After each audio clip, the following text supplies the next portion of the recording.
Trussoni si candida a sindaco del comune di Venezia, però da una vita sentiamo parlare di area metropolitana. Una procedura che non sapevo deve essere attivata anche dall'amministrazione di Venezia.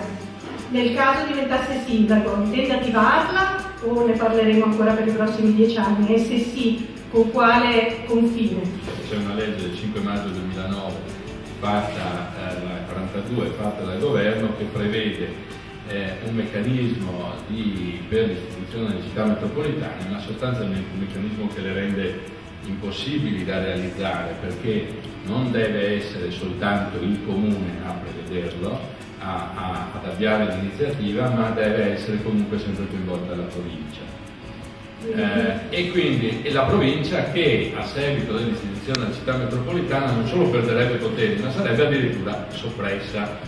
Allora sarebbe come chiedere alla provincia di suicidarsi e quindi io credo che quindi no, sarà sindaco del comune di Venezia. Se sarò sindaco del comune di Venezia, che devo dire è già una città metropolitana. La cosa che manca in quella previsione legislativa è dare la possibilità alle città capoluogo di promuovere l'istituzione di una città metropolitana autonomamente. Venezia, lo sappiamo tutti, nel 20 circa è stata creata una città metropolitana sopprimendo tutta una serie di comuni. E quindi la città metropolitana si potrebbe fare solo che fosse possibile dare l'iniziativa al solo comune, che in questo modo verrebbe ad avere tutta una serie di competenze maggiori di quelle che ha un comune normale. Lo leggiamo nell'articolo 24, cioè l'articolo successivo, la legge è per Roma capitale. Io credo che una cosa sulla quale si debba insistere, se vogliamo davvero avere un comune con più poteri, sia quello di tentare di avere una norma di legge uguale a quella dell'articolo 24 della legge 42 per Venezia, così come è stata fatta per Roma. Non vedo perché non possa essere fatta per Venezia. Il quadrante, l'ultima amministrazione ancora in carica ci ha lasciato in eredità un'opera di lottizzazione, una delibera di lottizzazione dell'area del quadrante di Tessera che quadruplica letteralmente le volumetrie. Questo nella valutazione dell'associazione, come avrò avuto modo di vedere, determina un rischio di spostamento dell'attenzione, dei finanziamenti e dell'intera città verso un'area non urbanizzata, spostando attenzione e finanziamenti da invece una zona attualmente degradata ma ricchissima di potenzialità come Porto Marghera e Waterfront. Noi tutti sappiamo che là dove si ipotizza questo quadrante c'è un aeroporto dell'importanza che sappiamo, è previsto che da lì debba esserci un terminal per l'accesso alla città, che vi sia o non vi sia la sublagunare, comunque quello è un punto di accesso alla città da sempre programmato, che lì debba arrivare il tram e, punto di domanda, che lì probabilmente debba arrivare l'alta velocità. E poi tutte quelle strutture sportive, casinò eccetera, che completerebbero questo sito. E su questo io credo francamente che si possa anche essere d'accordo, salvo poi quello che dirò sull'alta velocità.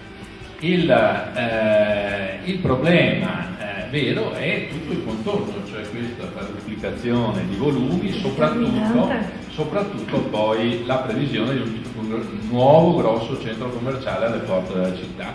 Certamente prioritario è realizzare quelle strutture. Come si realizzano? Io non so se arriva Babbo Natale a regalarcele, è chiaro che qualcosa bisognerà dare per poterlo realizzare. Questo è un problema da risolvere.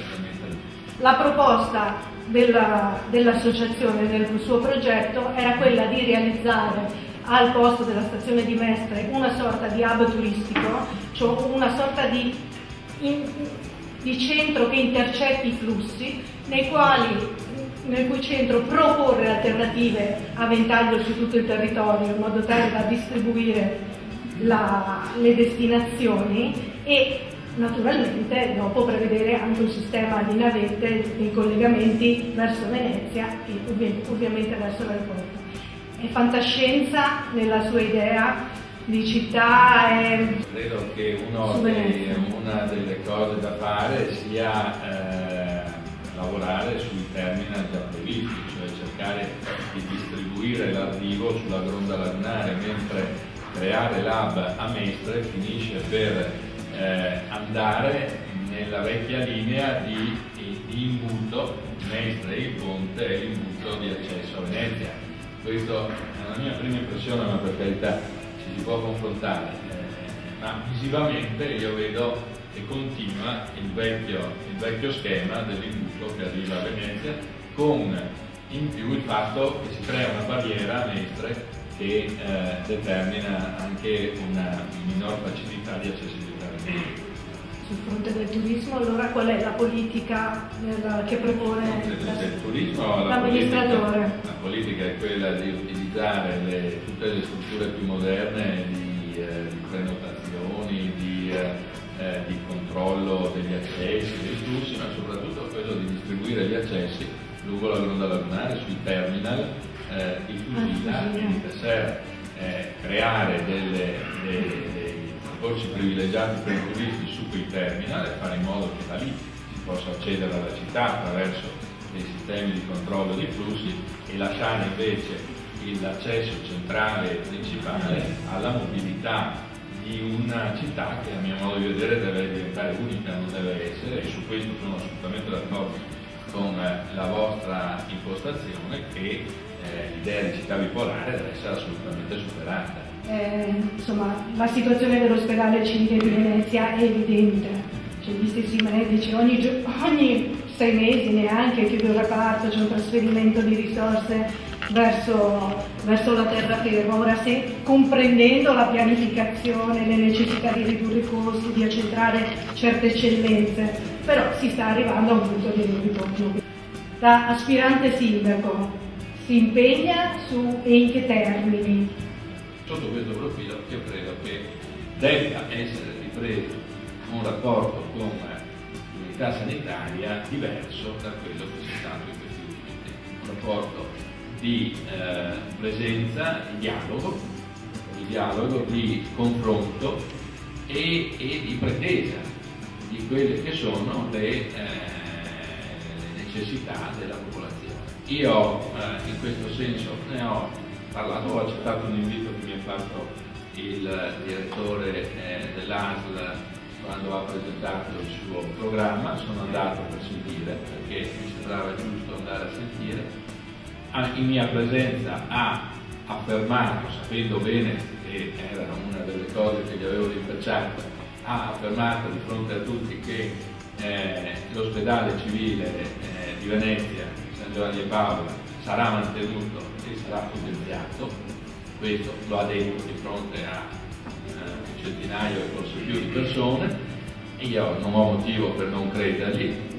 Dico solo che lo controllerò, starò a vedere che cosa farà se sarò sindaco, perché questo è uno dei punti essenziali per la sopravvivenza di questa città e di tutta la città, perché Venezia non può essere vista disgiunta da tutto il resto.